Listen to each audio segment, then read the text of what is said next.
Call to order our PROST meeting for May 13th, 2026 at 6 o'clock. And we'll start with the roll call. John Evans. Laura Bachman. Joe Burt. Jesse Roper. Eric Henschel. Billy Cooksey. Oh, Brittany Lenoir. Sarah just texted she's on her way, so she will be here.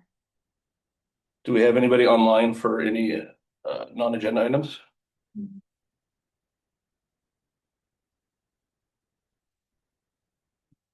Okay.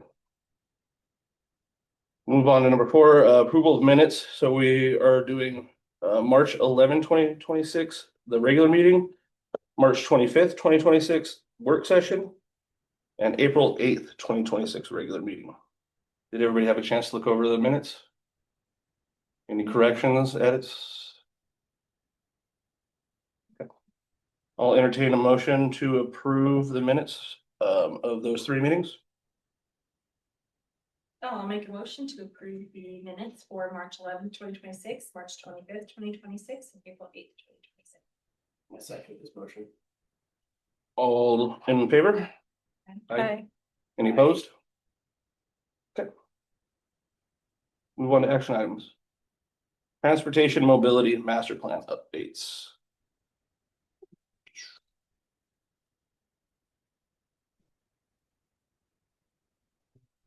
Good. Do you wanna? Where's F? Oh, I'm sorry. Yeah, I blew right by that. Just so everybody knows, Laura Lynn has been I don't know, reinstated, I guess. Continues to hold her position on the board, moving forward for another 4 years. Yay. So well happy about that. Thank you. Official last night. Yeah, I got an email today, so I was very excited. Wonderful. Thank you. Yeah, thank you. Congratulations for everything you've done, and we're excited that you're going to be part of everything we're doing moving forward. Yeah, I told the interviewers I wasn't ready to go. And we're glad you're not ready to go. Thank you. Yes. Is public comment or? I just was coming to observe, sat in on your guys' presentation earlier a few months ago for the community center and the whole project for connecting everything. So you had another meeting tonight, so I figured I'd sit in. My name is James Gosson and work with Adolson Peterson Construction. So I live here in town in Wellington, so this is a project right in my backyard. So this would be a really cool piece to be a part of if we get an opportunity. So Awesome. Great. welcome. Be a part of the discussion, kind of hear some of the updates that you guys might have, and yeah, just kind of listen in. Great. If you look great, talking about it. You're awesome. Thank you. All right. Okay. Yeah, I mean, I can do an introduction for yourself, but Brittany Lenoir is here from the planning department to give us an update on the transportation and mobility master plan that they are working on. From my standpoint, and what we've kind of displayed so far to this group here, it has a large impact on what we're also trying to do with our master plan, but also across town. And these efforts, even though they're departmental, they're very interdepartmental, and we've been gracious enough to be able to work together on our master plans when the time and the opportunity sees fit. But I think it's really important that Brittany is here to kind of give us some updates and let us know everything that they're working on. It's home to what we're working on too. Okay. Well, thank you, Billy. As he mentioned, I am Brittany Lenoir. I'm a planner with the Wellington Planning Department. And tonight I'm here to provide an update to you on the town's first transportation and mobility plan. So we have the plan, but there are 3 distinct and related efforts as part of this overall project. The first is the transportation and mobility plan that aligns with our comprehensive plan and the town's strategic plan. As part of the effort, we would also look at the impact fees, road-related impact fees, and look at those in relation to updates on the fees for transportation projects. And then our street design standards and guidelines, an overhaul of those, and whether we should align those with the Lucas standards, which are Larimer County's street standard. We're not doing this alone. We are doing this with a consultant, Felsberg, Holt, and Ulevig, also known as FHU. They are a team of planners, engineers, and engagement specialists that have worked in many jurisdictions throughout Colorado, as you can see on the screen here. And they've been helping us through this process, with public engagement being a big part of it and plan development. The other consultants that we're working with are Dig Studio, and they're the ones focusing on those street design standards and guidelines, and that is more their specialty.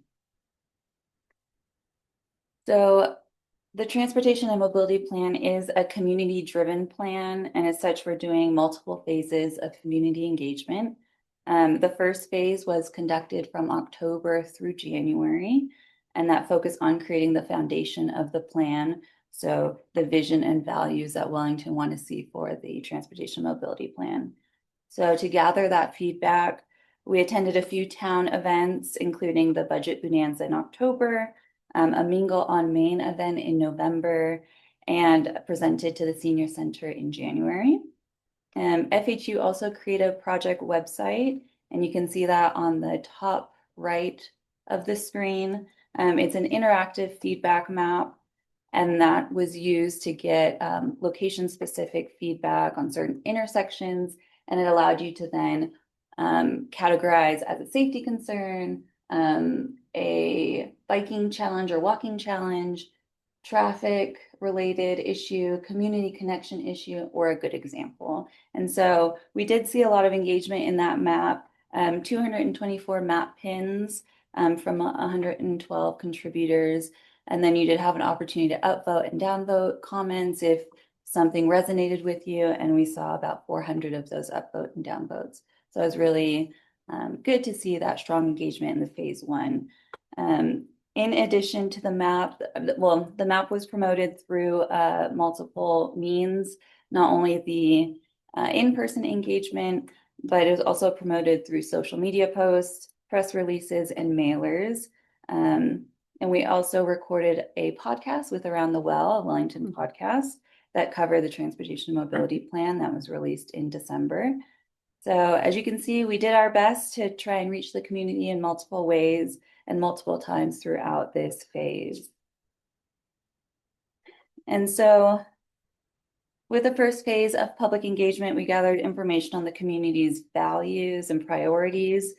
So the highest priorities that we found through community feedback included safer streets for all, easier walking and biking connections, and better routes to schools, parks, and downtowns. The other options which scored a little lower were streets that support growth and local business, preserving Wellington's historic culture and character, improving public transportation options, less traffic and smoother travel, and reducing reliance on cars. So this is a lot of information. I can give you guys some time to digest it. And if you have any questions, please let me know.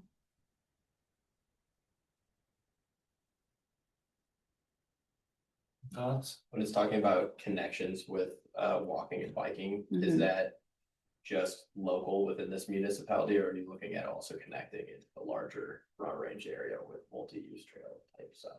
Yeah, we are looking within the town boundaries and also within the growth management area. Right now, we don't connect to any towns, but that is a future anticipated connection that we want to keep in mind moving forward.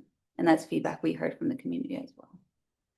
Yeah, it's nice to see the different, arrows that kind of cover all the bullet points like that, better routes to school, parks, and downtown, then builds out to the build a connected bikeway network, which is nice to see because that's one that we constantly come back to.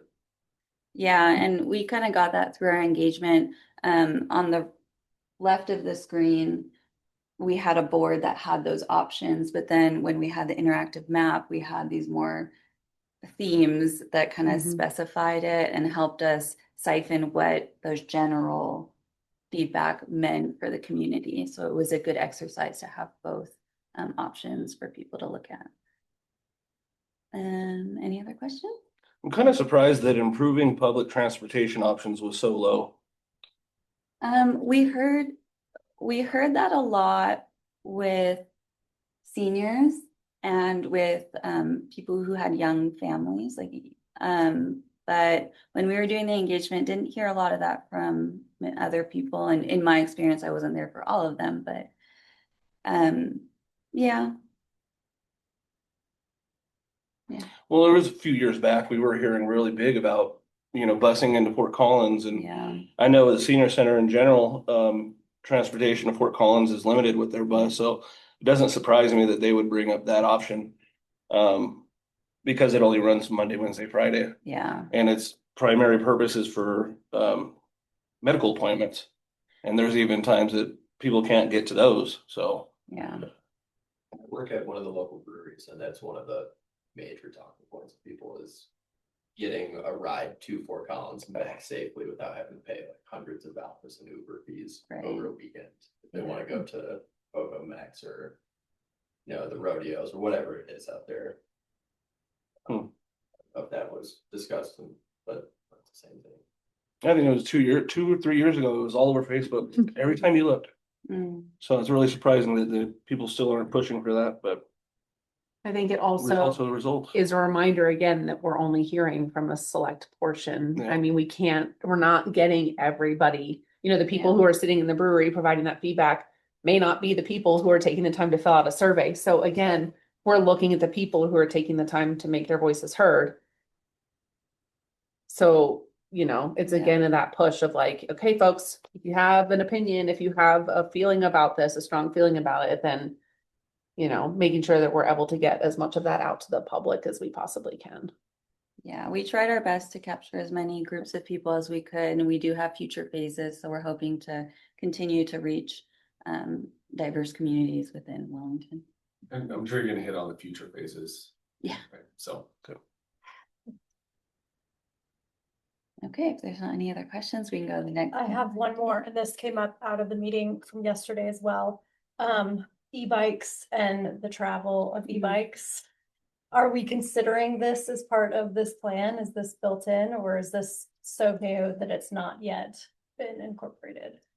I think it's something that we'll touch on, but the trail component will really be through the trail master plan. It won't be spoken about. We want to align that. So, whatever is recommended in the trail master plan, we want to align it in the transportation mobility plan. But that component is really, would most likely just be general in our plan. Okay, it's interesting because it kind of fits in between But trails and transportation, Yeah. right? Like, I think that's interesting that it's not really fully defined yet. It does, and if I can speak to that a little bit, it's very interesting that this hot topic in community, I don't want to call it an issue, but this conversation that's happening has kind of exploded right in the middle after we've started our engagement. When you put out an RFP, you kind of have everything set, you talk, you do all these conversations with everybody. It never came up in the PROST master plan before December, before not even over the winter. We had winter. So it's very interesting in the middle of a plan to try to waylay and put something very impactful into it. That doesn't mean we can't. And we kind of had that discussion with the board last night. And I'm sorry, I don't mean to steal your presentation, but I guess my point with this is it's kind of going to fall down more to a community effort and an ordinance effort, like where we go with town attorney and where we go with outreach to the community rather than just a master plan. A master plan isn't necessarily designed to say like, here's the exact location you can do this or this or this. It's like, maybe we put in there that this is a continuing issue that needs effort towards. Yeah. That's what a master plan would say. So it gives us the idea that as a department, if we put that as a priority, or as a town, as we put that as a priority, as it goes to the board and we go to budgeting, they say, yes, you need to spend more time on figuring this out for the community. It won't say like, a master plan probably won't say, and I can't speak exactly because neither of ours are finalized, but like, you cannot do this here or here or here. That's for the town to decide at an ordinance level. Okay, Right, so this discussion is great, but it kind of falls a little bit outside the trickle zone of what a master plan gives you. The idea could be packed in there now because neither of us are finished, but That's fair. It's Yeah. hard to really kind of pinpoint something so specific other than just bringing it up in public engagement and creating an ordinance or actual policy around it. Yeah, that's a good point. The master plans they investigate this or, something like that, and then you would have follow-up after that master plan. The master plan being more the visionary goals, not so much a regulation type document. fair. Thank you. Yep. Fair point. Yeah. It was brought up last night, so yeah, let's have that conversation. Yeah. Good. Thanks, Brittany. Sorry. No. So beyond getting community feedback, we also gathered information on current and future conditions. So going more into quantitative data over qualitative, looking at current travel patterns, roadway systems, bicycle and pedestrian networks, and modeling for anticipated future conditions. We also considered existing town plans like the comprehensive plan, strategic plan, and regional plans like the Upper Front Range 2050 regional transportation plan. Like Billy mentioned earlier, we've also worked closely with Billy and Barry Dunn on aligning the transportation mobility plan with the Parks, Recreation, Open Space, and Trails Master Plan. So based off a lot of these factors that FHU considered, they created different models and maps. So if you can go to the next one, please. One of them being, so this is not all of them. I am going to share 3 of them. We will be releasing our current and future conditions report in the next couple of weeks. So if you do, if you're interested and want to look more into it, it does have a lot of information and you can get it on the project website. And I have a little flyer or handout for you guys for that project website. And so this slide here shows existing average daily traffic and forecasted average daily traffic for 2050. The model for the forecasted condition focuses on arterial and collector roads, not the local roads. So that's why you see a lot of the lit up on those specific roads and not throughout the neighborhoods, because those would be local roads. So you can see that forecasted average daily traffic shows increased vehicle mile traveled in those areas of towns that are currently causing interruptions in vehicle travel because they're inundated. So I think this is pretty obvious. Those inundated points will just become more inundated the more we grow, unless something is changed in those areas for traffic calming. This modeling process was done using the North Front Range Metropolitan Planning Organization's modeled network, and that's just because that's the data that we had for the model. Yeah. The next one would be the pedestrian network. So that was analyzed. So it not only analyzed where there are existing gaps in the sidewalk, for example, but also where there's most demand, and demand was identified using job density, population density, access to community services, schools, parks, trails, and downtown. The next one is the bicycle network. We analyzed existing conditions where there are existing bike lanes and trails. We also looked at the bicycle level of traffic stress to see areas in town that have a higher level of traffic stress based on road width, traffic speed, and degree of separation between cyclists and automobiles. And so all of this data will help us move forward with recommendations in the plan. And so synthesizing all of that, the data and the community feedback, to just kind of a summary slide. So what the data told us is that we are a growing community that has regional and auto-oriented travel patterns. We do have gateway pressures, rising safety trends, and multimodal network gaps. What the community told us was that it was important for safety first, to connect to daily destinations. There are barriers and major corridors that we need to complete the network, and that there's maintenance as safety. And so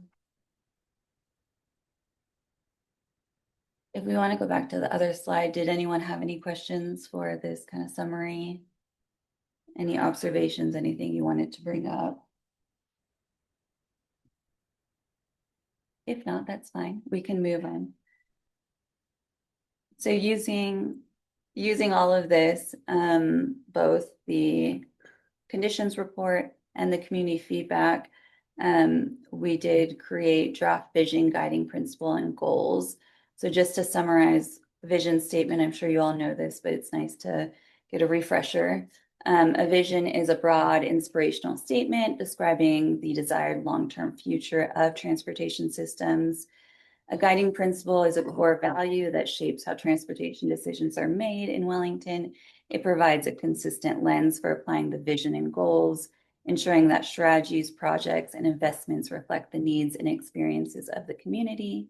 And then goals are general areas of focus that break down the vision into manageable parts, serves as the foundation for developing strategies, identifying projects, and evaluating and prioritizing transportation improvements as the plans progresses. And so this is the draft vision and guiding principle. The vision, Wellington is a place where people travel safely and comfortably throughout the community and to regional destinations, regardless of whether they walk, bike, drive, or use transit. Community members of all ages and abilities feel connected to neighborhoods, daily destinations, and local businesses. As the community grows, the transportation system grows with it in a way that prioritizes responsible and coordinated development. And then the draft guiding principle, prioritize the needs and experiences of people when planning and improving Wellington's transportation network. The focus will be on creating a well-connected system that is safe and comfortable for residents, workers, customers, and visitors of all ages and abilities to reach daily destinations. Transportation decisions will support accessibility, independence, and quality of life by ensuring people can move around the community in ways that work best for them. And then we have 6 goals. They're broken up 3 each slide just for readability. It was a lot to put 6 on one slide. These are in no particular order of prioritization. That will come with our phase 2 engagement, prioritizing these goals. But we have connectivity, improve connections between neighborhoods and everyday destinations, such as schools, parks, downtowns, trails, local businesses, and community services. Community members will be able to walk, bike, and travel within Wellington comfortably and safely. We have safety. Ensure that community members of all ages and abilities can travel safely, whether walking, biking, driving, or using other mobility options. The town will prioritize improvements that reduce crashes, improve crossings and visibility, calm speeding traffic, and create safer streets and intersections throughout Wellington. Economic vitality. Ensure transportation investments support Wellington's economic health and continue growth by improving access to downtown, commercial areas, and employment destinations. The system will support customer access, employee travel, and goods movement while contributing to a vibrant and connected business environment. We then have stewardship, protect and extend the life of Wellington's transportation infrastructure through proactive maintenance and strategic investments. This includes maintaining streets, sidewalks, crossings, and trails, addressing aging infrastructure, and prioritizing improvements that provide long-term value to the community. Regional access, coordinate with regional partners to improve mobility between Wellington and surrounding communities, including Fort Collins and other regional destinations. The transportation system should support efficient regional travel while balancing local community needs. And the last one I'll be done reading, responsible growth. Ensure Wellington's transportation system grows alongside the community in a thoughtful and coordinated way. Transportation investments, policies, improvements will support new development, connect future neighborhoods to the existing network, and align with the town's growth management and land use goals in a financially sustainable way. After all of that reading, Do we have any feedback on any of those, the vision, guiding principles, or goals? No. They all make sense to me. Mhm. I just want to hit on how much of that interacts with what this group is like really focused on doing specifically in the trails and the safety portion of it. But like when you look at, if you want to go back a slide, you know, we don't necessarily always think of our group as, you know, huge drivers of economics, and we need to start doing that more. Like we need to tell our story a little bit better, and our master plan is going to do that. But like when you look at bringing people to downtown, it's not just getting people off the highway, and it's not just getting people from Fort Collins, and it's not just getting people from their houses to downtown. It's all of that, right? And all of that goes through the areas where we have parks and where we need to connect trails. Like it's so interconnected in every step, and it's very intentional that you know, as we do these plans, and I know I've said it so many times, but it's just so easy to hit on. Like our plans are very connected, and you know, we have definite distinct goals that are they align, but they definitely have, our plans have different, you know, overall visions for what our groups are looking to add to the town, but they cross over so much. So it's very important that, you know, when we look at this, we understand that this plan is also going to help drive the actions that we look after, and vice versa. Our plan is going to say we need to do this, this, and this as priorities when we get it to adoption. And those priorities will hopefully align with priorities, and we'll be able to do projects that match both master plans. And these goals are just like the outline for specific things that we're going to accomplish. So I just wanted to kind of hit on that. It's the vision portion, and then, you know, when we get down to actually having actions, they will be implementable by both plans. That kind of, and I will steal his words, Cody's dovetail, and he's heard it, but they will. Mhm. And it'll be, you know, it'll be a great model for us to be able to work together on that. It's the town staff that will, what's the word, enact these things, right? So like for our parks master plan, right, like there, you guys make these things happen, right? Like is there town staff that's guiding that we are going to make sure that our, you know, we're focusing on the safety and prioritizing that we're reducing crashes? Yeah, I think it's very interesting because you could pick out a lot of different things that could be multiple departments or one department. Like if you look at safety on streets, so when that gets prioritized, you're going to think mostly of public works, right?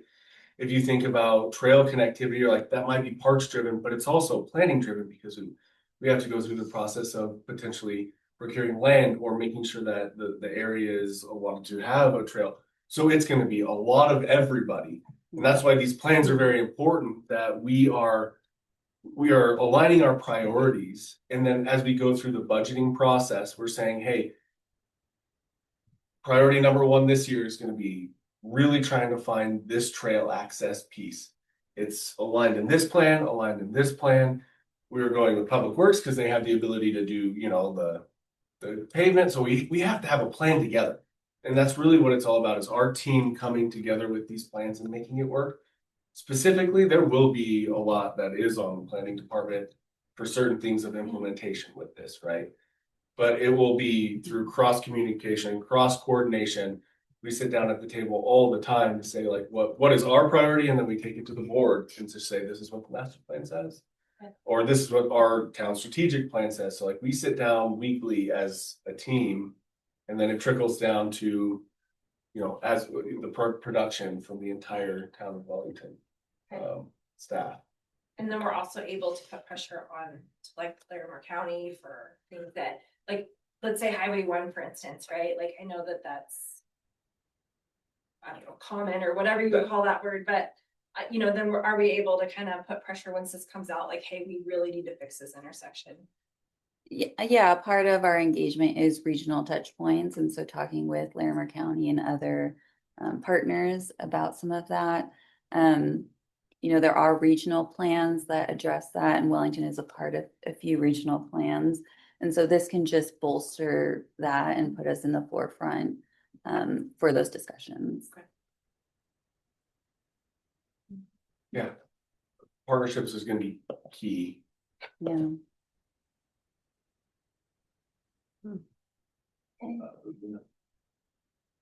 It's neat to see this alongside the draft of our Parks Master Plan, where you can see the very clear overlap and just more knowledge and more data to drive decisions and back up when we say like, hey, this is something we've heard from people. Like, okay, no, this is what we're hearing. This plan shows it, this plan shows it, let's make it happen. I think it's pretty neat that we're looking at both. Yeah. At around the same time. Yeah, I agree. So if you don't have any feedback for those goals, guiding vision, principles, okay. Well, then we have this schedule here. This is just a general schedule for the plan development, impact fee nexus study, and update to the street design guidelines and standards. I just wanted to really show this for you guys, just to let you know that we do have phase 2 of our public engagement coming up soon, for late May, early June. So this phase of the engagement will start focusing on and confirming what we heard from the community during phase 1 and looking at prioritization within the plan document. And so if you can go to the next slide, how to stay connected. We do have a website for the plan for the project.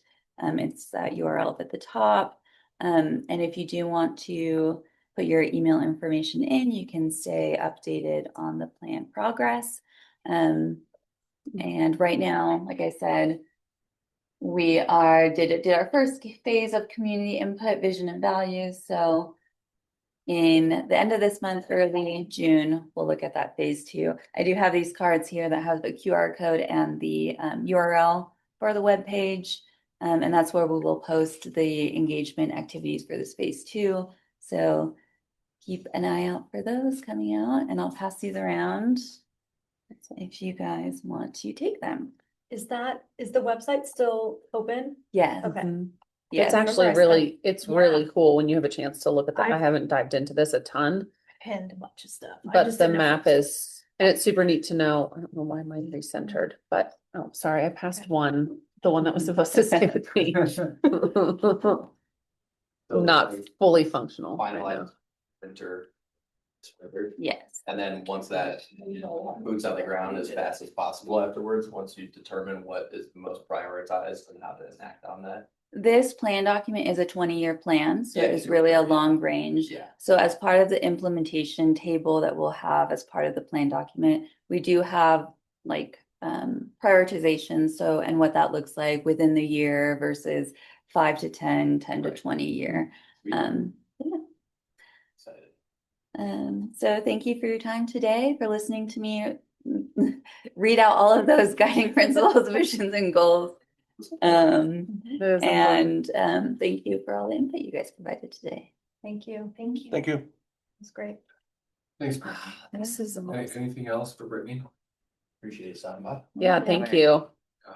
And I think this is a good reminder too, that this is something that we can, as a board, like make sure that this website is being shared. Yeah. And being put out there. And like, again, if this is something where you have table toppers or little posters that you guys can put out, so like they can have some at the bar at Soul Square. Like if Joe is having those conversations with people, to be like, hey folks, here's the, Those? well, yeah, I think any of those it's really Have that important many. that we get that out to our local businesses, because that that information is really important. So we need to make sure we're hitting as many people as we possibly can. And you guys have done an awesome job. It looked like the mingle, like the November mingle, you had a ton of interaction. And so I think it's important as we get into the summer and 4th of July too, to make sure that we're again pushing that feedback from folks. And I guess that's a question for you guys. Do you have any feedback on where we should do a phase 2 engagement for in-person? Like I said, we did the Bonanza Mingle on Main. We were thinking about the markets. Is there any other town events or anything that you'd recommend? I think you want to do 4th of July for sure. I don't know if that's too late in that calendar. but I think 4th of July is gonna be really important. We talked about this with the Parks Master Plan, but I think if you guys could get a local or an ice cream truck that'll drive through neighborhoods and, even I know that, you only have 2 neighborhoods with a pool, but if you park at a pool on a weekend in Sage Meadows or Harvest Village, you're gonna hit all of those people. Trying to hit stuff on the east side specifically, those neighborhoods, because I know that so much of our disconnection comes from that side. So if you guys can, and those neighborhoods are fairly condensed too, they're not as big as some of our neighborhoods here on the west side. So if you can get an ice cream truck and you guys Yeah. set it out in the neighborhood, post on next door, get somebody in the neighborhood to post, that those sorts of engagements are gonna be really important. Yeah, I think you could oh, do go it ahead. at a brand new bar crawl. Mm. Introduced to town. That'd be fun. It's every second Saturday or first Saturday. Oh, nice. That might be a nice way to catch people who aren't always coming out, aren't maybe not have kids, maybe, but they are looking to do Yeah. other things, or maybe they are looking to get down to Fort Collins with a bus route or some way. Yeah. We have a huge amount of bicyclists that come up on Saturdays now from Fort Collins, it's kind of a destination, so we could put up some stuff in the back of the shop and. Okay. Yeah, and I think it's really important with a plan like this, and I know you worked on it, but diversification, Mhm. right? With our master plan, we tried to go everywhere and hit everybody in town where they were at, but also, we had the statistically valid survey that was randomized, which really helped bring out there was no, at a park and play, you're gonna get the same demographic every single time, and in that. Well, that gives you good data of the people that probably are, have a very large impact on safety for their specific niche. It doesn't necessarily give you the overall picture of the town. So I would say, yeah, take all of those and get the bikers that do want to see commerce up and down. You do want to see people that, because I would say come to every movie in the park, you might get the same, Yeah. you might get the same exact engagement, and the numbers would look good, but obviously. Yeah. Or even being at Ridley's. I mean, Can you get in Ridley's? Well, Probably not. it's been busy. I mean, It's- every time I've gone to Ridley's lately, I'm like, get out of my way. It's hot. Like, it is busy, Oh. but that again, you're pulling different people, Yeah. like the demographic that you Yes. see in Ridley's is It's probably the most diverse picture that you'll get of our community. And so I think that should be something, even if they like put them in people's bags or staple them to people's bags and say something like, hey, folks, please take the time to do this, or you guys have a table set up. Yeah. I know I'm always the person where I'm like, don't make eye contact, I want to go in and out. But again, if we can start to talk to people there and do that. What about the schools and putting stuff in like end of year folders? Can we do school stuff? We can't do that. really, really difficult. We've been Okay. working on that for a long time with recreation. 5 and years. It's Like, Oh, relationship rough. is building, and they just have regulations around what they Okay. can and can't put in. okay. depending on stuff. Getting to the PTAs is, or PTOs is a little bit different because they can Mhm. have a little leeway, but what teachers can actually put in Okay. You also physical spaces. have field day coming up at the end of the year Mhm. and parents come to field day. So whether you can set up a table outside of the playground Yeah. might be And I worth will say reaching out. again, you can come to every rec event that we Right. have, but we will get the same demographic in that. Yeah, Mhm. look for different, for sure, like she said, there is a huge group of bikers, and they don't just come downtown, they hit all the dirt roads Mhm. all around here. They want to come into town, but they don't know how, they don't wanna ride on the frontage road, they don't wanna ride on Highway 1. Yeah. There's like all these people in these communities who are running, biking, doing everything out here, but they're unsure of like how to get into town, Yeah. especially from the east side. If you're coming out from that way, most people just stay over and then come back into Fort Collins when they hit a trail. Yeah. So Star Foundation's doing the 5K, 10K. Mm. Might be a good choice. And then they're also doing the food truck rally. I was just gonna say, when is end of phase 2 engagement? Sorry.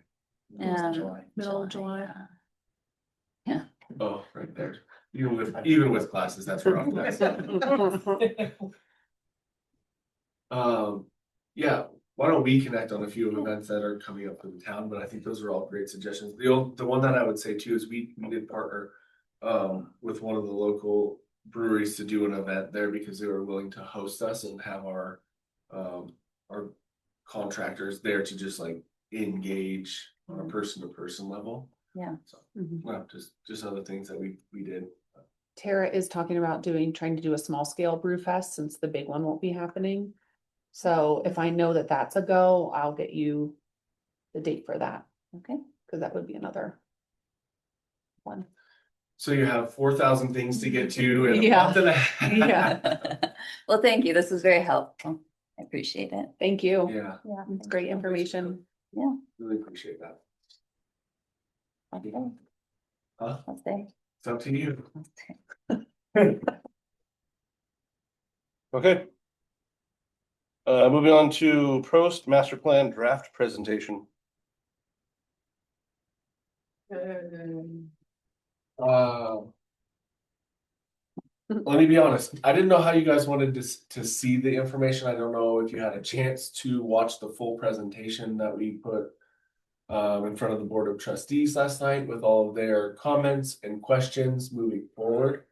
We can discuss kind of what that conversation was like. I've had a complete amount of time, honestly, in the last 24 hours to digest all of that in like a next steps form or anything. There were so Jason from Very Done wasn't there, but he was watching and he took pretty copious notes that he kind of highlighted, but we're going to go over it as a team internally in a meeting later. So I guess my question to you is I put the exact same presentation that we presented last night. We had our talking points. I don't know if you want us to, Eric and I, to rehash everything that we said. Eric was super excited. I know I said when he walked in, I was like, hey, if they ask us to do the whole presentation. Two and a half speed. Yeah. I kind of just wanted, some feedback of what you guys saw at first, and then maybe we can elaborate on more of the discussion with the board. A lot of this you guys have seen, and the draft had a lot of information that's been presented to you before, but not a lot of the I won't say completeness, obviously, because it's still just a draft. Has been added since we last had Jason here. Any initial questions, like any initial thoughts, anything you want to discuss immediately before we kind of hit some points that we went over last night? I did listen, as I shared. I thought you guys did a great job. I thought it was very comprehensive, and the questions that came from the trustees were good, and seemed thoughtful. And so I appreciated that. I don't really have feedback. I feel like these are all things that we have talked about. And so I don't feel the need to rehash. I mean, I think everybody's like excited, and it's just like, okay, let's get it finalized and then start to, prioritize and budget. So I'm not sure if that doesn't answer your question, but I thought you guys did a great job. Thank you. Yeah. Appreciate that. I'd kind of like to hear what they had to say, and you can do like a quick recap of that, just because I wasn't able to make it. I was gonna say, I reread the draft last night. I was just listening through what Kristen was telling me. You guys were there, so I was excited to hear what the reaction was like and the feedback that they gave. The overall Oh.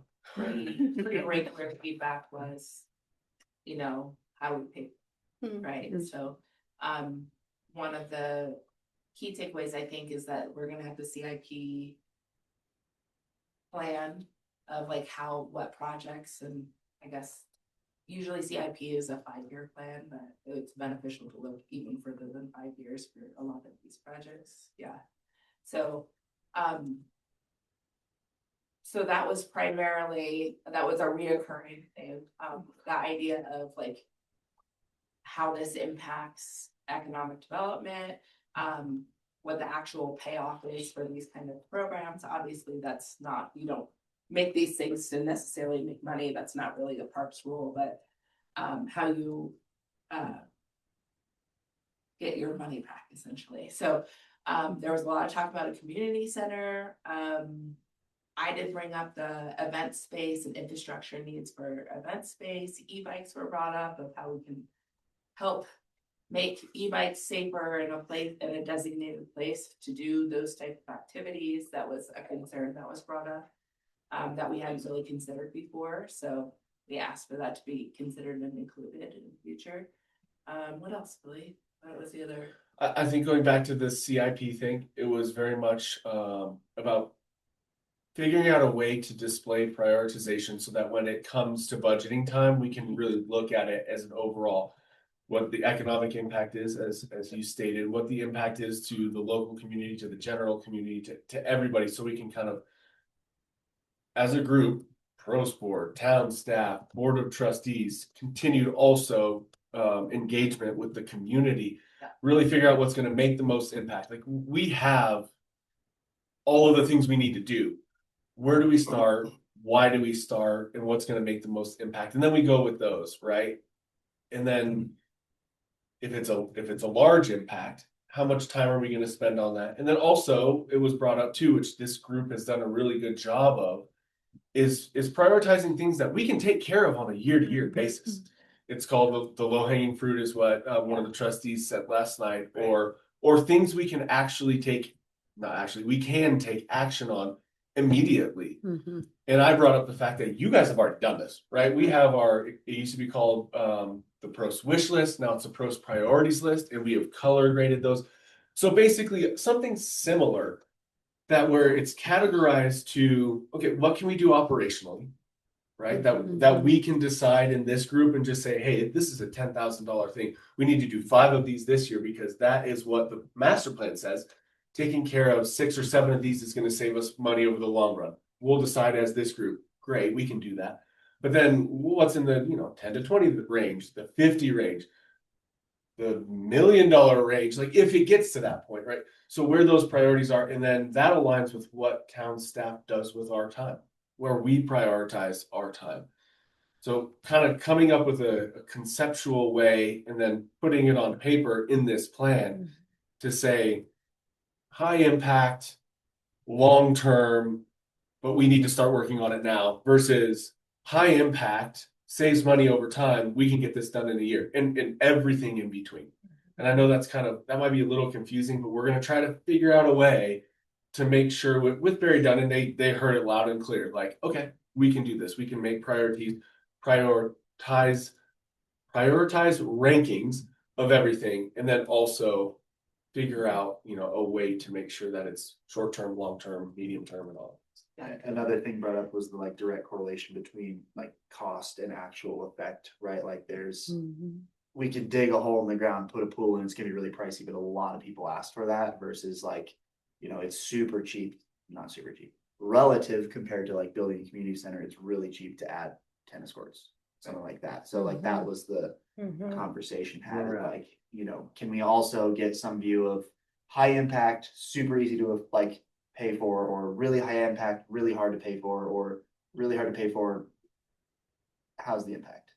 Thoughts? I suggested an effort impact matrix, and then for us to determine what criteria determine the impact. So the economic impact, the demand impact to meet the needs of the demand that we heard, other kind of impact items versus money, resources, time as the effort associated with it. So if we could kind of see that, that's when we get the quick wins. That's when we get, how to prioritize things. And that's when we have an idea if there is an opportunity that arises, like the doc that Billy brought up. Yeah.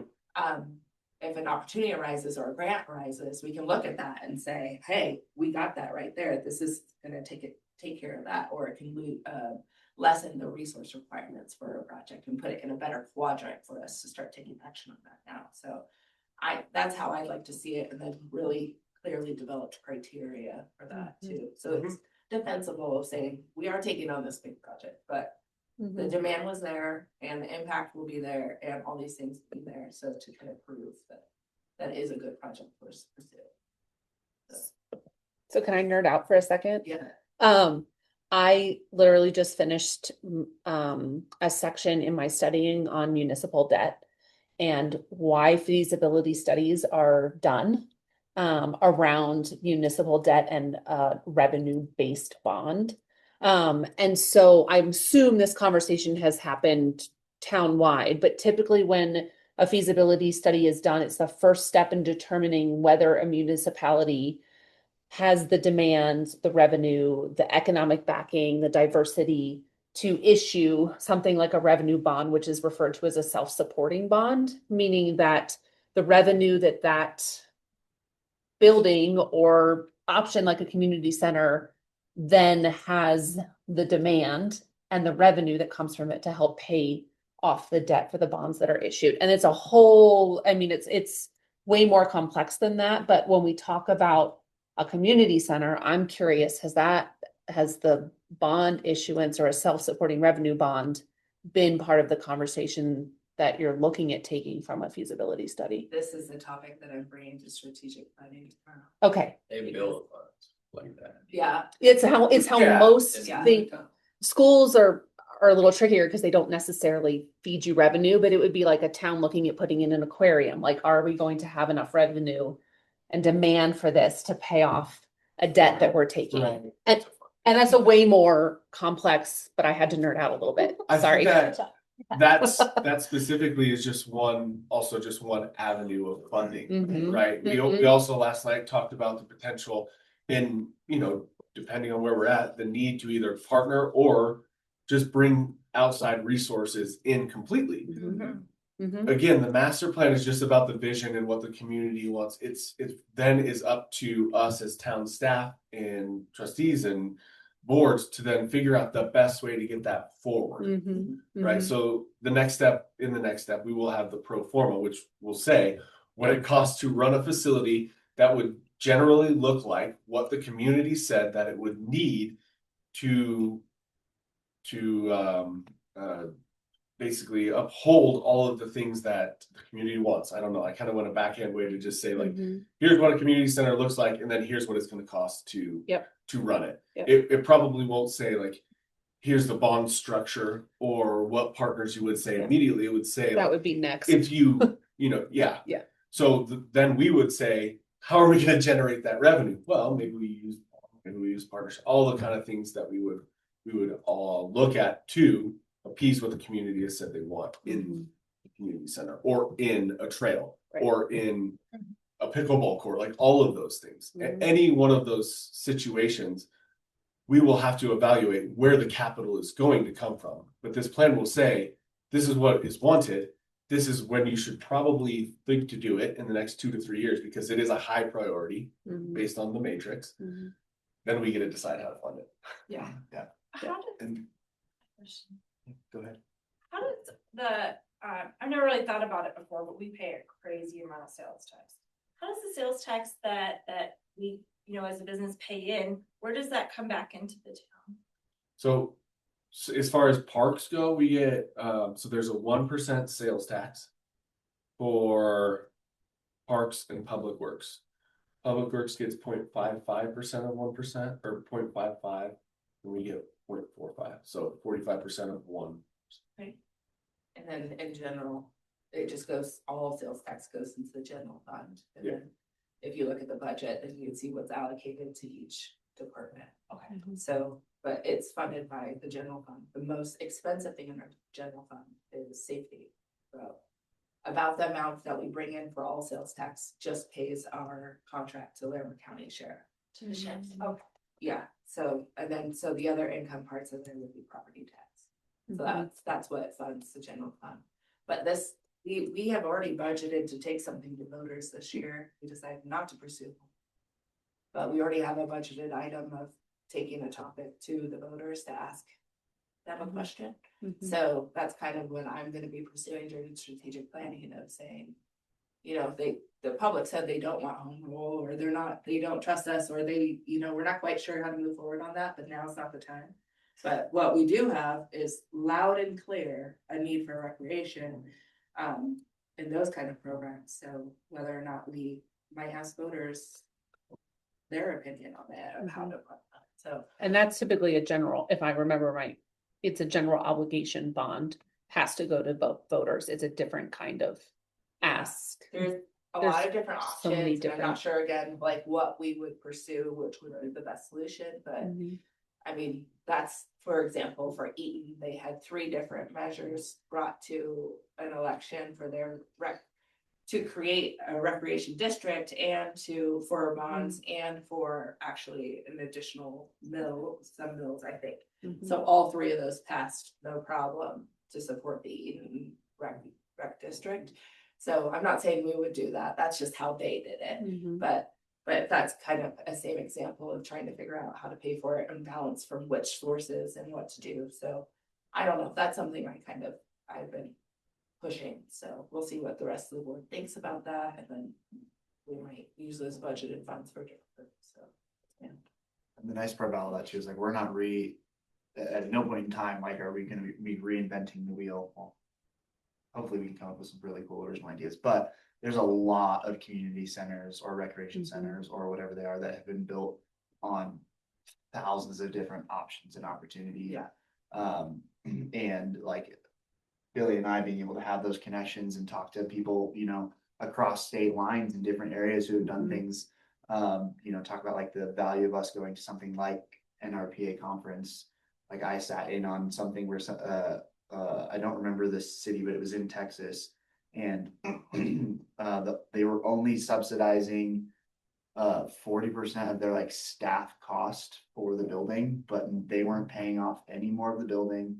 They weren't paying off like more than the rest of the 40% operating costs, any of that. They were just paying staffing, because the way they got it built, they had so many partners that bought in that they were all basically paying off the entire center themselves. So like there's just so many. There's other ones where it's like once the debt's taken, you can open day one operating at 100% cost recovery, so that the town is no longer, or whoever is no longer subsidizing operation costs. You're just paying back the loan building, or vice versa, right? And those are all things that would be talked about and researched and talked through with everybody, like if we got that far. But the world is our oyster when it comes to that. It's just bringing the right people in with planning and public works.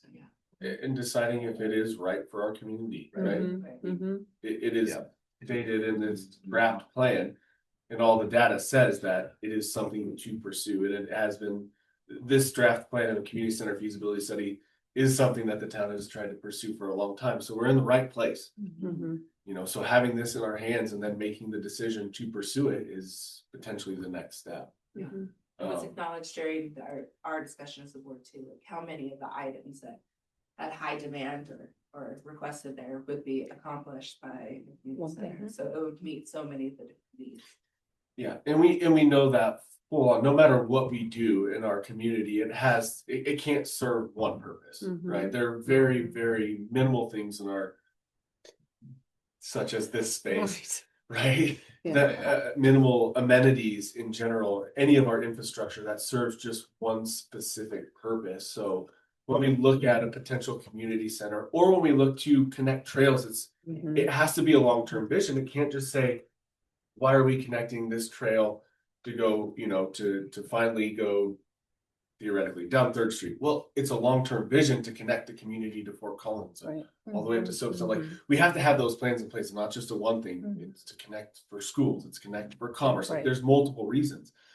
A community center serves so many of the high demand, so it's a multi-use facility, and every space that has been asked of our community to put in there, and of staff and time put into what it could look like, is multi-use in its own self inside that multi-use facility. So it's like, we know that whatever we do has to serve multiple purposes in every facet. And that's what's really good. And then on the back end, let me just say that Barry Dunn is committed to, you know, saying if we do pursue a community center, or if we do pursue like very large, lofty trail goals, and I'm just throwing those two out there because they're very heavy in the draft plan right now. They're not just going to say, well, that's what it costs, good luck. They're going to say, like, these are the avenues that local municipalities have found to fund them. Here's some other options to partner. Here's what we found worked in this community. It probably will or won't work here because of everything they found about our community, which is very, very special to have them, because they've grasped what Wellington is. So it's not just a one and done. And again, I'll harp on it. And Brittany did, this is the visioning plan, and we get to do the action, which is the really fun stuff, right? We get to be involved in what happens next. I love the idea of having a matrix that kind of lays out Mhm. all of that information and then allows us to pinpoint areas that we can maybe tackle right away that have that impact. I'm trying to Especially think, marijuana money too. Hmm. Cause there was for the tax measure Yeah. mentioned in new center or rec center and recreation needs, but we haven't necessarily. Found the use for that as of yet, but. I'm trying to think of other large points from last night. In my head, just going from trustee to trustee. Is there was a lot about the economic impact and how each one makes, and I love that. And the fact that I will say the fact that it's brought up in our presentation, but the fact that our trustees actually think that parks operate in that way foundationally is kind of off balance from what most people think and also what most council thinks across the nation. It is very hard, and Eric mentioned it, going to NRPA. There are a lot of conversations in CPRA, a lot of conversations about telling the story of why parks and recreation and trails and open spaces, all of that is more than just quality of life. It's an economic driver that pairs with quality of life. But the story isn't told, and the fact that our board brings that up really shows that they understand the totality of what we're trying to do as a group for our community. Totally off subject there, but the fact that it was brought up is kind of heartwarming to me. It's like we don't even have to push that, and sometimes that's a very hard wall to break down, to say like we are an economic driver. People say, yeah, but you run at a loss, you're subsidizing programs, you're taking from the general fund. But we're supplying so much on the back end in tax revenue that is unseen until you actually, bring in a program to capture those numbers, which is more cost, but it's great to see that we have that support on that end. Absolutely. I feel overall it was very positive from both a board standpoint and just like a general feel about the process. And kind of the thinking of what we've gone through, what Barry Dunn has done, what you guys have done, all of you in your support for this, and really getting it off the ground and saying, yeah, this needs to happen right now at a turning point. So I think it's neat that there's just a lot of visioning, like forward visioning happening. I think that is something that's been missing, that a lot of people don't recognize, and the fact that that's happening with a real eye on the future is reassuring. I did see something in the packet that we've discussed numerous times, and think it warrants maybe an agenda item at some point. This is the batting cages. About being high cost and low return. That probably should be something we put on an agenda though, because I think that's a topic that we could really dive into. And what its use could be if we didn't have the batting cages there.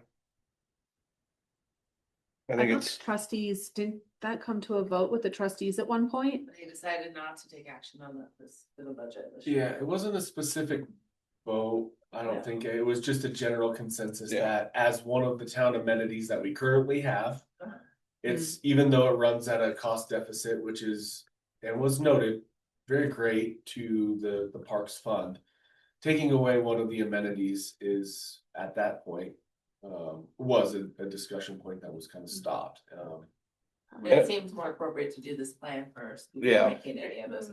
That is very good, right? And I think, aside from what we've talked about in a larger scale, we have noted in this group, and it is in the plan, that we need to add more amenities anyways, right? And re-amenitize the distribution for equity.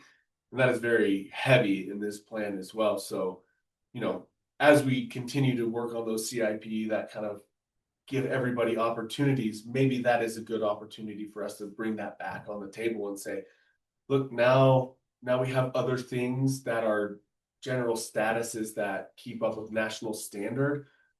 We have another basketball court, we have pickleball courts. Do we need to run a huge loss in electrical costs and all the things in that to upgrade the batting cages now? And I mean, at the last time we did discuss it, I will say I was on the side of keeping it. I don't know if you all remember. I was also what Billy just said about not removing amenities that we have. But I just think it's an interesting point to look at because if we're talking about being able to have operating costs that are effective and use our money efficiently, that batting cages probably don't need to be there. We have an indoor one in town and ours are only going to be able to be used during the spring and summer. So No, I will toss out because it just happened. We went to open them. I got our contractor out there. He pulled it all up and he went to go drop the net for the snow. And as he was going down, a part that nobody makes anymore snapped. So all the netting scraps got broken, which then added more costs for us to put up. And he's having to custom order a fabricated piece to repair it because nobody makes most of the stuff with the cages at this point. So he said we'll be lucky if we get a part in the next 3 weeks to get that. I mean, hopefully we're not gonna get snow, so it shouldn't be that much of an issue, but just things like that are coming very quickly for that space, so. I do agree though that we should wait until the master plan is set and that we have it adopted. That's probably going to be something that we can use to drive that discussion again. But when we do put it on our agenda, what I would like to look into and maybe you could find out the footprint on the batting cages compared to the footprint on the skate park. Batting cages is already lowered. It's already down on the ground. We thought about maybe like a bold conception to a skate park that was more concrete and something that we already have a skate park on here that it's deteriorating. Love that idea. We had also conceptualized, turning that into pickleball since it's got electricity, you could add poles to it.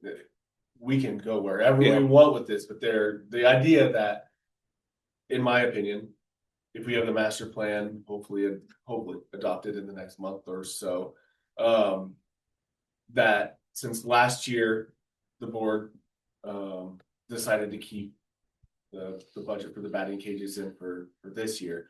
We bring this up in our budget discussion that we already have set for the 2027 and converse about what the best way to move forward with is versus what the master plan recommendations are, and then present that to the board. I mean, we're not going to say next year we're going to do whatever, put in skate park. Well, that's where the master plan is going to play in. Utilize We see better in the master plan on what we're going to prioritize, and then we would play off the master plan. It was just an idea on the footprint, just that way when we do discuss it, we know, are we downsizing our skate park? Are we improving size?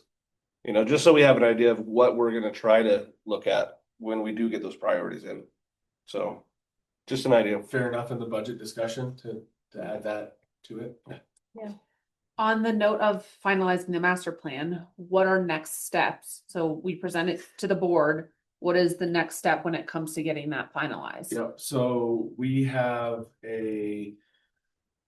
Barry Dunn just sent us internally a long questionnaire that will lead to the pro forma for the potential community center as part of this plan. So we have to do some internal working on that, and that's something that I will send to you all to take a look at. Then we will probably sit down and do a discussion and a working session about how we want the CIP to look as a large appendix. And then there are just some other, I wouldn't say smaller, but how would we tie those in to either they're going to be appendix or certain sections in the actual finalized master plan, things like the national trail standards and upgrading, making sure that they're in there, park and playground standards, making sure just that those they'll probably be in appendixes rather than in the general master plan, but just making sure that those things are right and ready. And then the bringing back the CIP prioritization probably will be, and I was thinking about making a special meeting with this group before we go to the board to make sure that that all falls through with, you know, everything that we've been asked of from the board of trustees, that everybody here agrees that that's what's gonna be presented and actionable. For an outlook on the CIP, whether it's a full-on matrix or everything we talked about. So I would like to, for this group to maybe when we talk about the future calendar, and I think we did discuss this last time, right? Like, when are we gonna do our adoption special meeting? Are we slated with the board for that presentation yet? We have it on for the 12th, so that gives us a month to work on it. I mean, depending on how many action items we have that Barry done, I mean, a lot of the things are ready to go. There's just gonna be a couple more meetings with them, but they're big ones. Like the pro forma is a big one and the CIP is a big one. So depending on how long those are gonna take for them to turn around, will tell us if we're gonna be able to do it on the 12th. Of June? Yeah, that's the schedule that I've given them. 12th of June is a Friday. Is it 12th? Am I wrong? I'm gonna be gone that week. Sorry, did I have the date wrong? We have a board meeting on the calendar for the 9th, and then we had our post meeting for the 10th. Yeah. The we have 9th, a sorry. meeting on the 9th and 23rd. It's the 9th. 12th is not right. The 9th. Sorry about that. I apologize. The 9th. That's the goal.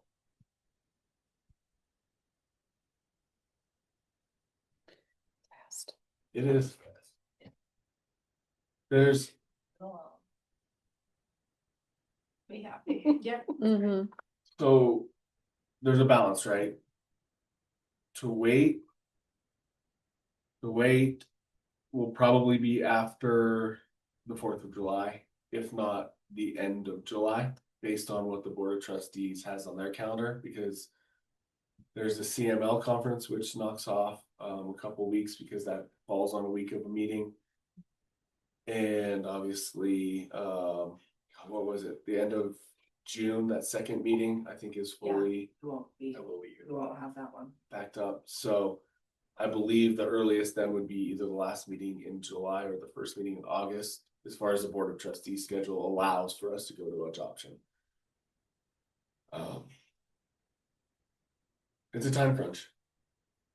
And I've stated with Barry Dunn too, like if they aren't feeling comfortable or we're not feeling comfortable about being ready for adoption, then we will push it off.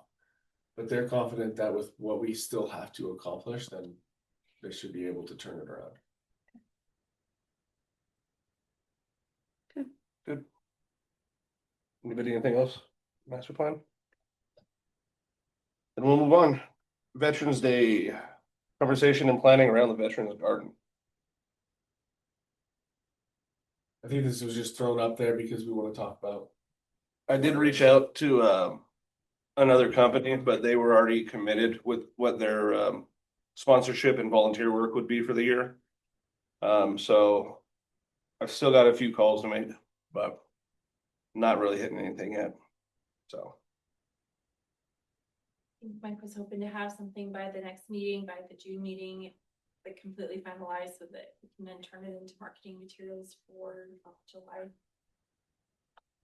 Do you think it would be beneficial to throw some sort of event with the Legion itself at the park, at the spot where it's gonna be, where we show finalized designs or anything like that, where it's maybe like a food truck rally in the park, or maybe it's, you know, a walk in the park where we're showing people, or some way to get people down, or maybe an event to also bring money, or it's something involved with all the branches. You get the Legion to be like, hey, each one of them is going to be participating. Let's see if the Navy can get more money, or the Marines, and then all of that kind of goes back to them and the garden itself. Would that work at the 4th of July, since we'll already have a huge crowd down there? One of the things that I thought we touched on at the last meeting when we talked about the Veterans Garden with the Legion was trying to do like a kickoff around Veterans Weekend or Veterans Day, where the Friends of Wellington and the Legion can sponsor a party, like a ribbon cutting of sense. I'd like to know how long it's going to take for us to get the sign out there. And if we can do a ribbon cutting around that and get people out for that, whether that's before Veterans Day, kind of depends on what that looks like with getting that put in and what the rest of the summer looks like. But Jesse and I had talked about the Friends of Wellington applying for one of the grants through the town and using those funds to help kick off that big fundraising. That gives us time to flush out all of our fundraising tiers, our marketing materials. I don't want to run into it half-assed. I want to make sure that we have all of our ducks in a row and we hit the ground running and the information is there and it's clear. And so I think trying to do something before then is, with how busy the summer is too much.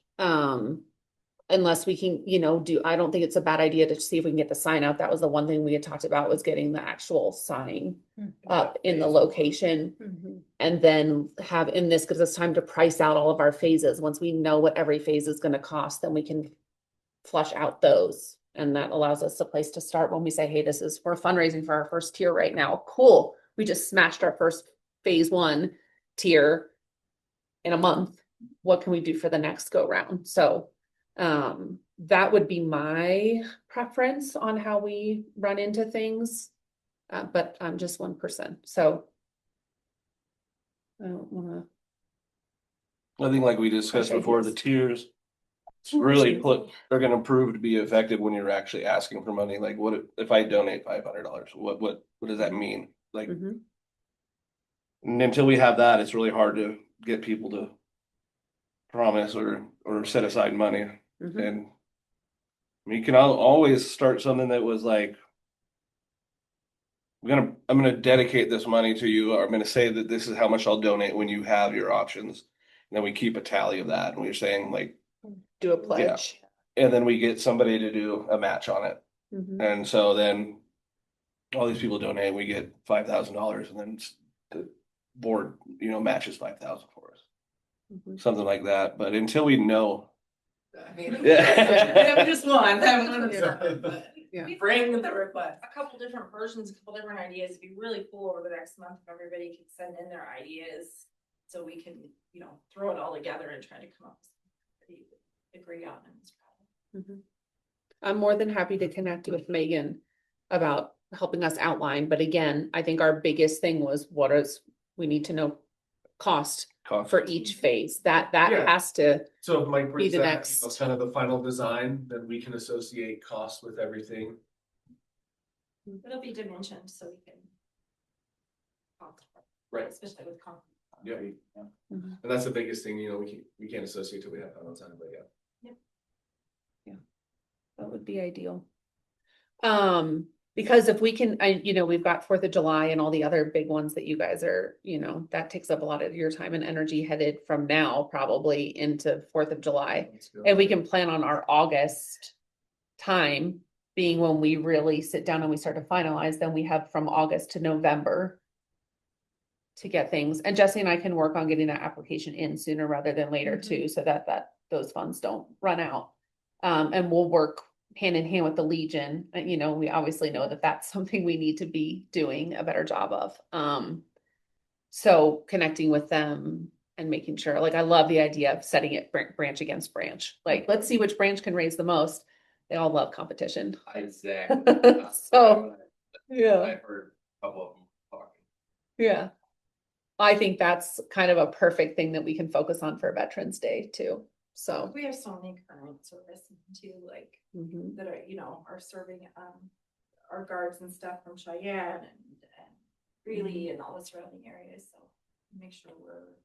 working on that as well. I do think though that having whatever we get in June from Mike, having a plan to at least get information out at the 4th of July is important because we will have a lot of touch points. And we will have town booth and this kind of stuff, what was that, 2 years ago? We did Yeah. this was not even near the conceptualization that we have right now, we're much closer to a finalized product than 2 years ago, but we still raised money over 4th of July for this product. So, or project. I don't see why we can't do something. I'm not. I saying think that having it has final to be designs anything. out would be awesome. And that's what I'm And, saying, yeah. just. you QR wouldn't- code to go get to Yeah. the town site. Yeah, Yeah. You wouldn't have to necessarily sell tiers at that point. You could say, No. here's our finalized product. If you Yeah. were willing to make a donation, anything is appreciated. Like, this is what's gonna happen in the future. So what we're looking at rolling out Yeah. as it comes out. Yeah. and because of the hecticness of the day, I would say that we'll just push them to the website for the donation, just straight there. We're not taking any sort of. Yeah. Yeah. Yeah. QR code Yep. style. Yep. I would love, instead of like the A-frame coming soon, I would love to see a full banner that says future site of the Veterans Well, we Garden. were talking, I think what they're saying about the sign is the actual sign that's gonna be there. That'll be Yeah. phase one, right? Right. Yeah. So So we're nice to getting have that. something huge that draws attention. You The could do a actual- big banner I with, think even with it, like Yeah. a physical, like, Oh. wooden sign printed with the like. design, here's the rendering. sign of, Oh, like, I here's the see what you're rendering. saying. Yeah. Mhm. Yeah. On Gotcha, the, gotcha. behind, so we have like the actual Like sign in the for middle the of Veterans area. Garden. And then you put a big banner out that has all the renderings, Yeah. would be super cool. And I mean, it has to be big because people will be wandering around the park. It won't necessarily be right there, but if it captures their attention. What is that? Yeah. Did you guys get pricing on what that sign for that park would look like? Or any of that? Okay. Do we, Maybe I don't have like I didn't have any schematics to send. Yeah. Okay. Yeah. so then once Mike has that in June, then we can finalize getting that up. And maybe that is up by the 4th of July with the big banner. If people are gonna be over in the park, maybe maybe even if the official sign's not up, Yeah, if we just can have the essentially. display banner Yeah. on that space, then it's just one more touch point. Put the QR code on it. Update the website so that it has the updated renderings and, even if it says like tiers and fundraising information coming soon. In the meantime, you can donate to the general fund. If that's all updated by the 4th of July, then people are talking and Yeah. people are seeing. And, you've got all those competitions and games happening over at the baseball fields, like everything's right there.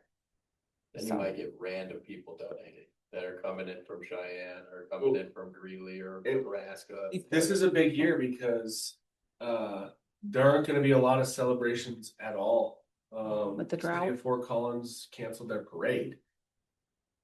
And they're not doing fireworks. Why? No funding for it or? They're just not, yeah, I don't know. Their big budget, mix. their budget is, Finalized, but Yikes. they're putting a lot of their town-wide events on hold. They're still doing something still time. I think the drought Everything's too will about- play a big.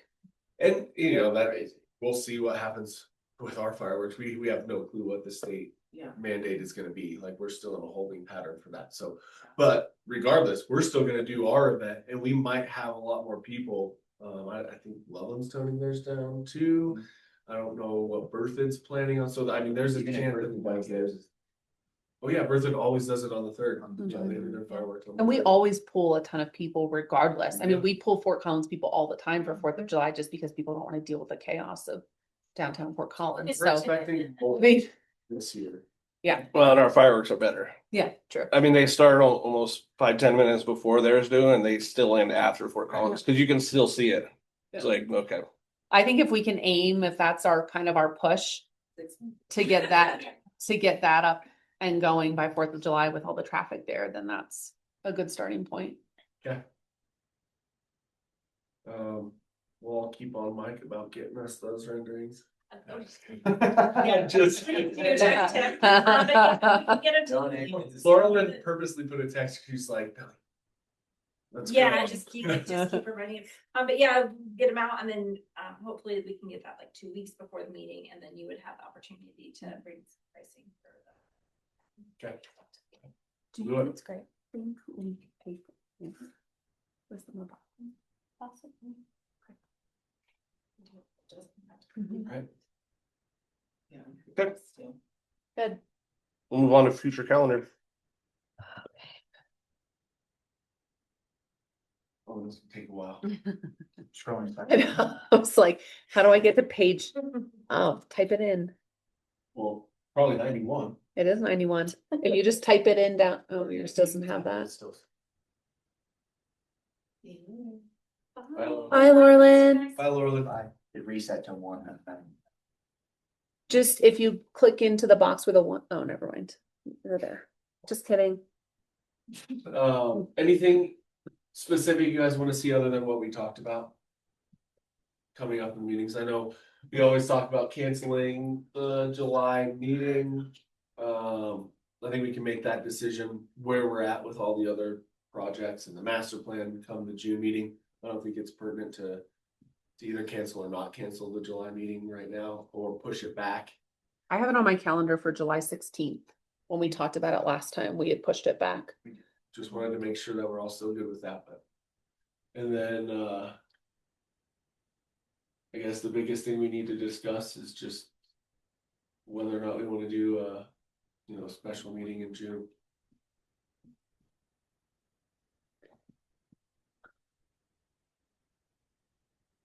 What were we going to? My brain just forgot. It'll all be master. plan. It would be master plan in June. Yep. And then the regular meeting would then follow the board of trustee meeting, we would probably mostly talk about. If we, the gardens. if we do a special meeting in June, I'll be gone the third week. It'll be. It would be the first week. Oh, yeah. Cause we had discussed either the last weekend this month, but that's when kids get out of school and it's That's just terrible, true. right? We're like, Yeah. everybody's like, no. So it's that first week. Bless of you. June. Bless you. I can do the first week in June. Yeah, I can too. I would Go ahead. Sorry. my mom's coming into town the 3rd, and I would prefer to do the 1st or the 2nd if possible. Monday or Tuesday. I can do that. Okay, I'm What about you? It's, I'm fine. Or commit, but it should not be a problem.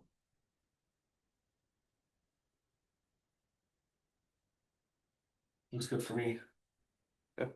Okay, Okay, so that would be Monday 6 o'clock here. 1st. Let me make sure, Eric and I'll make sure that this is open. If not, we'll just do it in Centennial Conference Room at NSB. I think that would be, I would really like to have a chance to talk through it as a team before we present to the board. So we're gonna have 3 meetings in 2 weeks. Welcome to my life. Yeah. I don't know how you do it.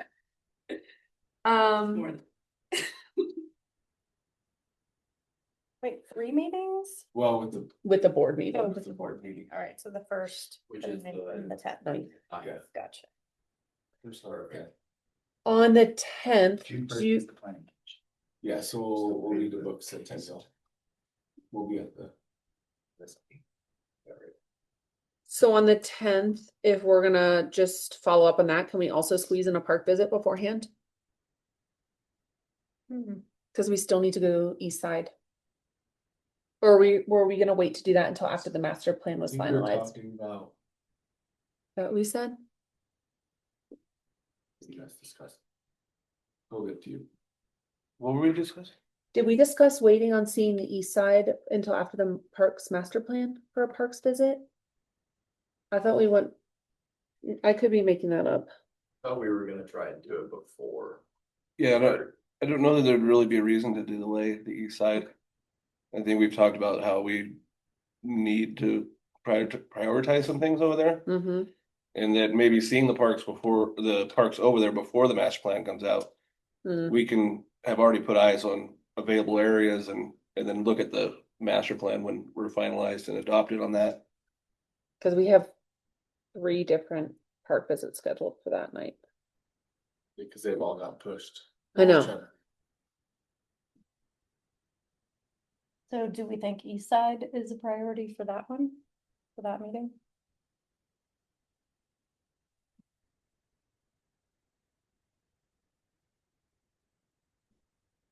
Those are my parks, so I wouldn't mind going over there. Good with that? Yeah, too. me too. For the special meeting. No, the 10th meeting, Regular meeting. non-special. So we'll do the east side and then we can come back and review the board meeting, I think that'll just the be. parks master plan, The or, June meeting will be, on the 10th, will be all about the. Bringing Mike in and finalizing sections. oh, so we won't, Right. okay, that the special meeting will all be about. Okay. So then we'll do our parks visit first and then have Mike come in with finalized plans on the 10th.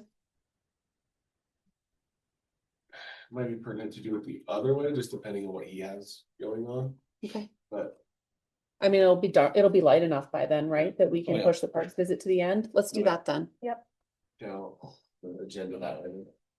Okay. And then are you guys still good to meet July 16th? That Thursday is what we had moved it to because I'm gone the week we would normally have, and we had planned to talk Veterans Garden then, which is why we'd moved it because I wouldn't be here, right? Yep. July 16th. Mm-hmm. I'm still good with that. I'm still good with that too. You're not good with that? I can work. I mean, if it's a changed meeting, it's more understandable, but Mm-hmm. so we can. And then would we view that then as more Veterans Garden? Or do we have something else that needs to be? Sure, things will get filled up. I think we also said we wanted to keep that meeting because we had canceled July in the past because it's just very busy for everybody right after the 4th of July. But we talked about keeping it because we want to hit the ground running with the master plan. And you look at where our minor park improvement budget is this year versus what we want to push that towards, if I remember correctly. Mhm. I We could- really appreciate that. I think you could do that. We could also reschedule our WCP park visit to that. True, That would make sense. especially if we want to go look at the batting cages. Yeah. I You know know. that too. How about we do that? Because that is, we could do a physical look and then add it to the actual topic of conversation. For one of the budget meetings, but we do need to look at WCP. Do you think we'd have time to do the East Side and WCP in one? Not if we're gonna talk about veterans in. Okay. WCP's like whole 3 hours. Oh, fun. Okay. You say, Belleville, and Sunrise are all also their own. Mm-hmm. And then for visits too, I kind of had an idea that it would be nice to look at the trail system as a park, if we were to walk it Mm, at some point, like around Nose Linear and by the school there, Yeah, just so we could see and feel like I love I that. like this that is idea. what it Mhm. feels Yeah. like if we're Mhm. walking and someone rides a bike by, it just it'd be wider, we look at the Yep. future and all that. That's a great idea. Instead of in between parks, is it just? Yeah. That could even be Put that next on. year. I like that. On Do that. I think it's a August, great idea. when do we want to? Oh, just make sure that we add that to like a trail activity or something. Thank you. Thank you. Brittany. Thank you so much. Thank you, Brittany. Excellent job with what you're doing. Jogging, What? jog the trail. Jog the trail. I will fast walk. It's a big group. That's all you get. I'll bike it. Just say, oh my. Can I rollerblade Can it? I ride That the would e-bike? Yeah. Has to be a different type of wheel. Jesse's got an e-bike. There you go. Stay on the path, Jesse. I will always stay on the path. You say, we liked what you said last night, and we're gonna start using that, like, is it an e-bike or is it a dirt bike? Yeah, 'Cause that's The big dirt difference. bikes are I insane. mean, yeah, like e-bikes are assisted bikes.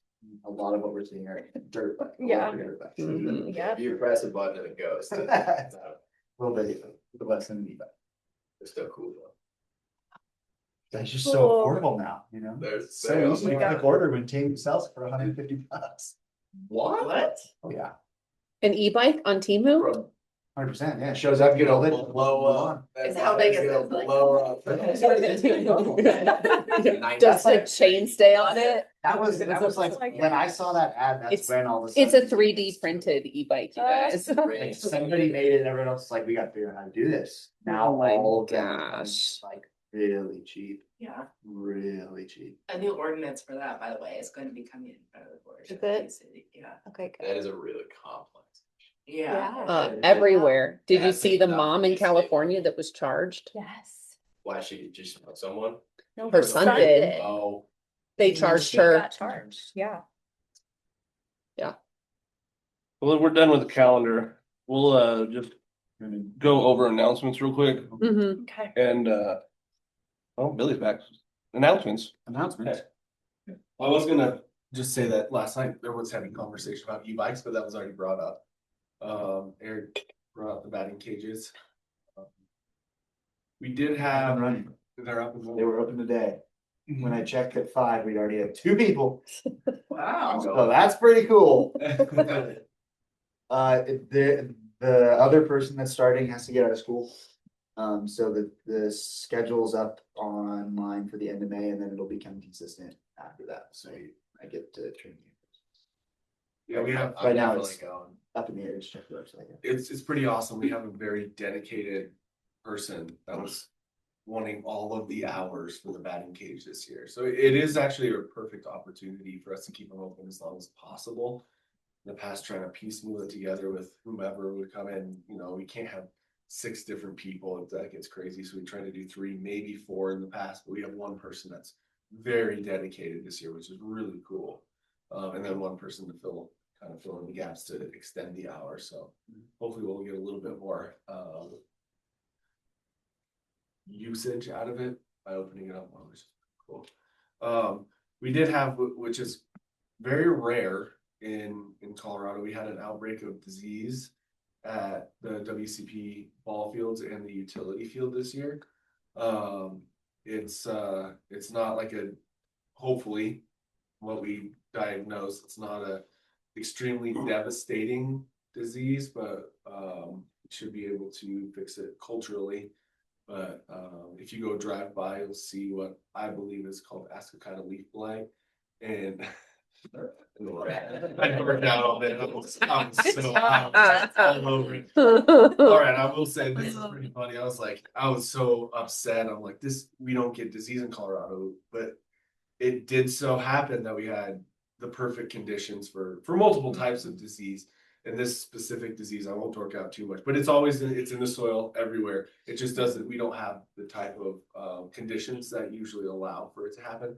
But the fact that we had so much hot, dry, and so little percolation, and then we had 3 straight rainy days with very, very heavy overcast, followed by 2 days of just bright sun, just blew this disease up. And it happens everywhere. You'll see it like at the beginning of the season. You can see it specifically in HOA areas where the mowers, you'll see their tire tracks. It just like crushes, and those micro environments are perfect for the disease. It just doesn't spread very much. But we just had a space in a couple of these areas where we have heavy thatch, where this disease just was like, bam, we love it. But it doesn't actually kill the plant. It's a leaf blight. So it just kind of kills the actual leaf blade and not the overall plant. But we were just like, oh my goodness, because we sent some soil samples off just to make sure. But I don't know, I dorked out and self-diagnosed it and went back to my college books, and I threw it was so funny. I threw a text, and I was like, I think I figured it out. And Ellie, who you guys have met in the recreation, she's just like, so after $30,000 in textbooks, 30 years later, they finally came back to make some sort of an impact. I was like, I knew it was in my brain somewhere. I was like flipping through. I was like, that's what it is. That's the kind of. So, So, so we've done some cultural improvements on there. We might spend a little bit of the services budget on there. We've got some quotes to do a process that we don't have machinery for, but it's really going to help with the thatch out there, which has grown over the years because we don't have a deep tine aerator. We do have a piece of equipment that will help with it over time, but it's not really going to do what we need it to do after settling of clay and then thatch on top of it for the last 15 years. So we're investigating into just bringing a contractor in, because those are our revenue makers. Those 2 fields are, and there are heavily programmed fields for our internal recreation as well. So we want to make sure at no point were they unsafe. It's just very unsightly, and they don't percolate water very well right now. So just want to let you guys know that we're dealing with it. If anybody says anything, we believe under control, and it's not going to spread. So yeah, that's kind of where we're at. And then master plan stuff. Can you think of anything else? Oh, we're getting our Kubota. That was approved. Wednesday. It should be coming in on next Wednesday, so we'll have a broom to start cleaning off trails when we get any sort of moisture. Hopefully, if we get the broom, we will get moisture. But usually that's the opposite, even though we haven't had moisture, you know, you actually have the things to do the things you want, and then you don't get to use them because. well, it Jinxed doesn't- yourself? Yeah, Yeah. jinxed ourselves. But that'll also allow us to do a little bit more agronomic stuff on a day or a week or a month to month basis, rather than having to contract out a bunch of stuff when it hits. So we've set that thing up to really provide us with more internal opportunities that we haven't had in the past. So Cool. I was gonna do updates about the master plans. I feel like we talked about it and then bring up the e-bike stuff up. Okay. And then everything's moving along for the properties or as part of Centennial Park. And that's pretty much all I. Yes, sir. I need to raise my hand. I forgot one thing. Very, very important. Is it Rob- nerdy? Probably not as many as that. Probably. Probably forgot about it because I don't want to think about it, but yeah. Emma Stanley, formerly Emma Adams, recreation coordinator, is going to be moving on. She put in her letter of resignation. Her last day will be next Tuesday. She's moving on to be closer to family. She and her husband, who formerly actually worked in our department as a part-time employee, have been thinking about moving back home for quite a long time, and she found an opportunity working in recreation there. So they're Great opportunity. a really great opportunity for her. And I will say, she is very sad to leave this project that we're working on, and she loves the team. She loves working for the town of Wellington. She was conflicted, but it's something that they wanted to do. So we'll be saying goodbye to a very valued employee in our department that's helped us really explode our recreation programming to where it is in the last few years that she's been involved in what we've been doing. So sad to see, but as always, my philosophy and our philosophy is, if they find that they've gained experience and can find something that they really are passionate about, especially when they have other things in life, we just want to promote them and be very happy for them. So very glad for the time that Emma had, but very sad to be having her move on. Yeah. So What was the title for that? recreation coordinator. So we're doing an internal to the town seat for the next recreation coordinator, and depending on how that recruitment goes, then we will be either going outside for that, or if it comes from within the recreation department, filling that position, or if it comes from somewhere else in town, then they'll have the opportunity to fill that position. But it's open to all town employees first. So regardless, a position will be open, whether it's seasonal or full time. It's open to everybody. If we There was a dad I talked to at the kids night out or whatever, the night at the Boys and Girls Club, who was Night Bond Limits, who was interested in a rec spot at the town. So if it goes out to the community, let me know and I'll see if I can remember who it is. Yep, and if it does go out, all of that is posted on our website, as well as the resources that we use to go out for recruitment. Board member updates? We've been to their parks? I applied. Oh, yeah. Thank you, Joe. Appreciate that. Yeah. When do we have an idea on interview scheduling? No, for Joe, no, Hannah will reach out to yourself and Joe to set a date Okay. between you, and then that will go out to the members of the board of trustee and myself, for those of whom want to come and be part of that. And I just have to say, sure, you two decided that the date works for you two, so I will be there. Okay. Hopefully not late, even though I wasn't at the last one. You guys just switched. No, we had our I was early there, invite. I know, right? Yeah. I was eavesdropping. You were like, I've got an idea of the question.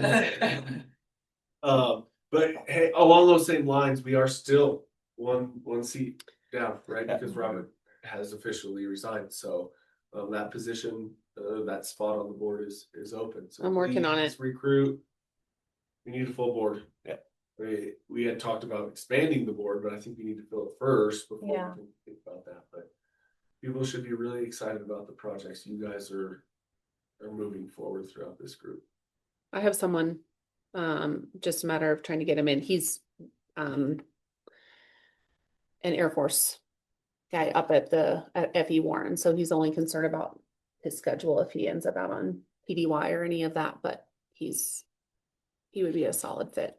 So I was trying to get him to, it was last minute, but I was trying to get him to come tonight because I thought it'd be nice to have him sit in on a meeting before he applies, but I'll nudge along the application. Yeah, just have them apply and we'll see, you know.